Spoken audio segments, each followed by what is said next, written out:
1922 ఈజిప్టులోని Valley of the Kings archaeologist Howard Carter 3000 ఏళ్లుగా మూసి ఉన్న ఒక సమాధి ముందు నిలబడ్డాడు. అది ఫరో టుటాన్ఖామున్ సమాధి. ఆ తలుపు తెరిచిన క్షణం ప్రపంచం ఒక్కసారిగా నివ్వెరపోయింది. లోపల అపారమైన సంపద, కానీ ఆ ఆనందం ఎంతో కాలం నిలవలేదు. కొన్ని నెలలకే ఈ పరిశోధనకు నిధులు సమకూర్చిన లార్డ్ కార్నర్వాన్ కైరోలో వింతగా మరణించాడు.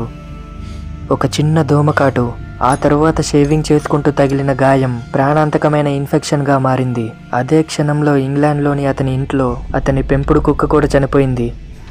వార్తాపత్రికలు ఈ మరణాన్ని ఒక హెడ్లైన్తో సంచలనం చేశాయి. అదే ది ఫరోస్ కర్స్. అది నిజంగా శాపమా, లేదా వేల ఏళ్లుగా ఆ సమాధిలో బందీగా ఉన్న ప్రాణాంతకమైన బ్యాక్టీరియానా? మిస్టరీ ఏమిటంటే, సమాధిని స్వయంగా తెరిచి ఏళ్లపాటు అందులోనే పనిచేసిన హోవార్డ్ కార్టర్ మరో 16 సంవత్సరాలు ఆరోగ్యంగానే బతికాడు. మరి లార్డ్ కార్నర్వాన్ మరణం కేవలం భయంకరమైన యాదృచ్ఛికమా? నిజం ఏదైనా సరే, 1922లో తెరుచుకున్న ఆ తలుపు చరిత్రలోని అత్యంత గూఢమైన రహస్యంగా నిలిచిపోయింది.